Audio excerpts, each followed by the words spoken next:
What's going on, everybody? This is Chris Classic dropping the couch vlog. I'm currently watching Crown Jewel. I just saw the end of the Fatal 4-Way women's tag match, and man, that match was all over the place.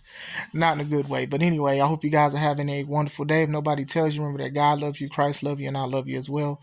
Praying for you guys. I hope you guys are praying for me as well. I pray that we move as one body as we seek God and we seek Christ all the time. And it's a journey. It's a journey until he calls us home. So it's very important to be consistent. Okay. Make sure you subscribe to the Taking Home podcast where I talk about professional wrestling topics. Make sure you also subscribe to C3 Ultimate Wrestling, me and my wife's professional wrestling company that we are fighting back for management, but it is still our company. February 1st, 2025 is the 15th show for C3 Ultimate Wrestling called 15 The Takeover. Regardless of what the board is doing, this is a big show. It is a monumental show in C3 Ultimate Wrestling history. So make sure you get your tickets on Eventbrite. It is in Dyer, Indiana. So if you're in Hammond, East Chicago, Dyer, Griffith, St. John, if you're in Chicago Heights, Dalton, South Holland, Harvey, anywhere. Shoot, if you want to drive hours to see some great wrestling, you will not be disappointed with C3 Ultimate Wrestling. I wanted to talk about the releases that happened yesterday. I'll talk about Crown Jewel either tomorrow or most likely Monday. Yesterday, it came to news to everybody that Indy Hartwell, Tegan Knox, and Baron Corbin was released from WWE. Here are my thoughts. Baron is the biggest shocker out of them all. I do think he was one of those guys that they give him a lemon and he make lemonade. Or he make frost lemonade, the good lemonade that's in Chick-fil-A. I think he did I think he tried the best of what he can do with what they gave him. He's had the Lone Wolf, then he's had Rich Corbin, then he was Bum Corbin, then he went back to Lone Wolf. It was just a lot. He was King of the Ring, he was King Corbin. They changed his music around, and championships. Was it United States champion? He won the Dusty Classic with Braun Breaker. He was the Andre the Giant Memorial winner, King of the Ring. Not much championship wise, but still some things that people were happy for. I do think that he gave his all in WWE, and it is unfortunate. And these are the kind of things that I talk about with WWE or any company, is that it's a revolving door, and sometimes they don't want to resign, or they feel like you hit your ceiling sometimes. And like I said, it's unfortunate. Like I said, I think it's a shocker out of anything. I do know that like Corbin, he had a point where people was literally like booing him, like, hey, we don't want to see you, we don't like you. And I love that he was just consistent with who he was and stuff like that. I remember this man was literally wrestling as an Applebee's server, black button-up shirt, black slacks, and dress shoes, and he was just out there doing stuff. He was an authority figure. Like, he's done a whole bunch of stuff with the company, but still, I think to me, his best character was the Lone Wolf, how he debuted in NXT, and how people, like, he would win in like less than 10 seconds and stuff like that, and people would count his matches, and then eventually he would lose. We all knew that would happen. They would sell that he's a Golden Gloves boxer, was one, and stuff. They would do certain things like that, and you would have felt that he was just like the future of the company.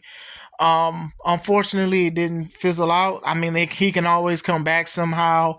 I know a lot of people are already upset with Triple H for a lot of things, so they are upset with some are upset and some are like, well, he's run his course.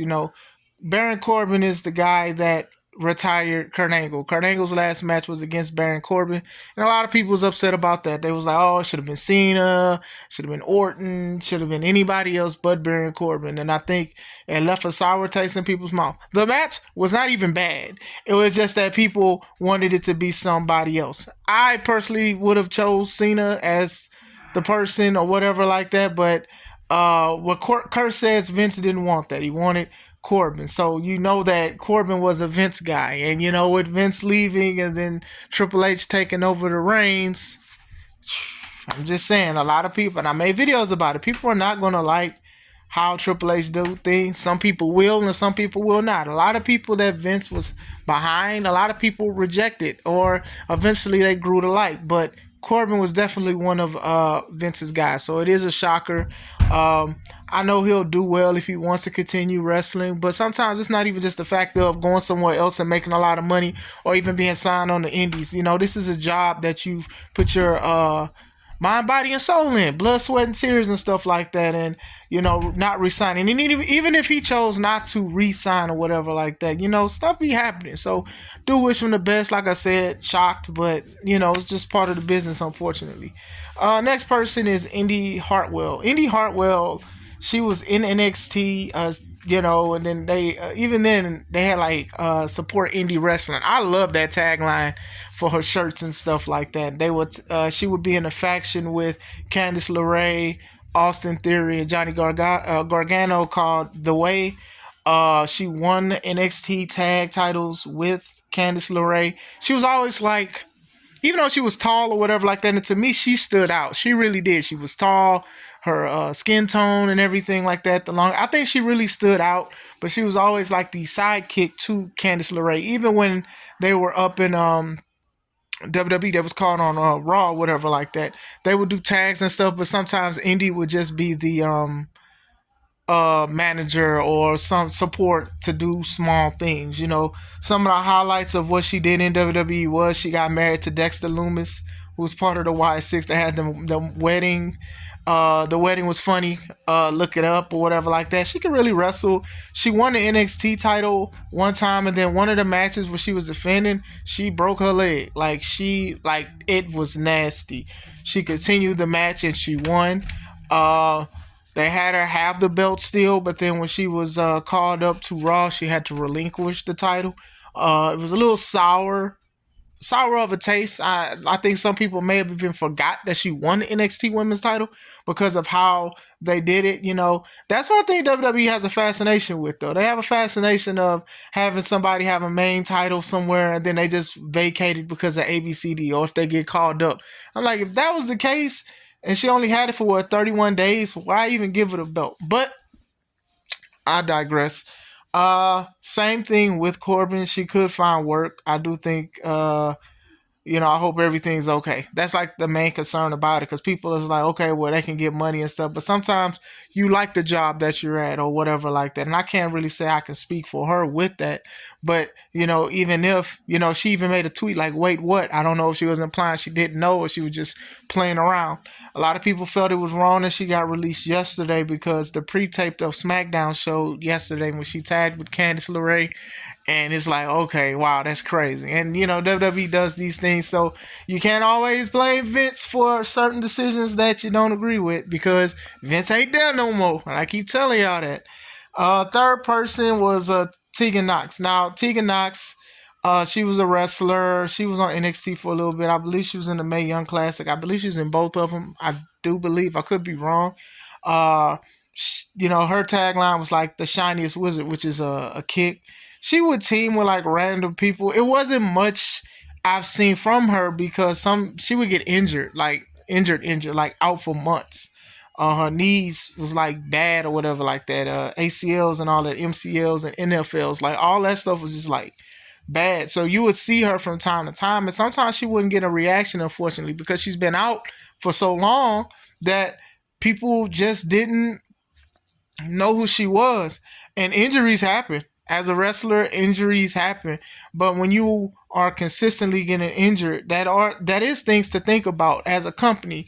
You invest in wrestlers, right? When I put a wrestler on my flyer, when I do certain things, when I promote anything, when I send flyers out to promote, you know, that's an investment and stuff like that. So think about a multi-million, close to $1 billion company promoting you, and then you're not there some of the time because you're hurt. And I'm not saying, oh, it's your fault you're getting hurt, because accidents and things happen in wrestling. We've seen people blow their knees out just walking in the ring or walking into the ring. So it's not just that, but it's just an investment. And people get mad when people say that, hey, I wouldn't hire them because they're injury prone. Well, how dare you? Well, yeah, it's the truth, because why am I paying you a lot of money and you may not even be well? That's just the business aspect of it. Like WWE, I don't know, for some reason, a lot of people think they're more on the moral aspect of the business. No, they're on the business side of the business. Her being released, I'm not shocked at that. I know I made a post about a tweet she made. She made a tweet about like not being able to be in the WWE Speed Women's Tournament, and I'm like, in my mind, I'm like, you probably shouldn't have said that. Also, you are injury prone, and that is a bad thing. And I know a lot of people would hate to hear that, but that's true. You would think, if you play basketball and you're on a team, and the coach will probably like save a lot of your energy if you're injury prone. Only when you're needed for certain things, and they'll put you in certain pockets or whatever like that. So out of all of them, I think that one was the one I wasn't surprised about. Now, I was very surprised about Baron Corbin. I do wish them well. I do think they will do well in the wrestling scene or whatever like that. I know a lot of people who probably commented and said that Baron Corbin wasn't that good. If they wrestle, they would love a wrestling match with him. That's just the way of wrestling goes, right? And it just be so funny to me because so many people just be like, "Oh, I don't want to do this, I don't want to do that, blah blah blah. This person suck." Like I made one about Goldberg, right? Everybody, oh, he's old, he just does spears and jackhammers. I'm like, I bet you if he does want to do independent run and he says he wants to fight, I bet a lot of them people that said something about him would be like, "Hey, yeah, I'll fight him."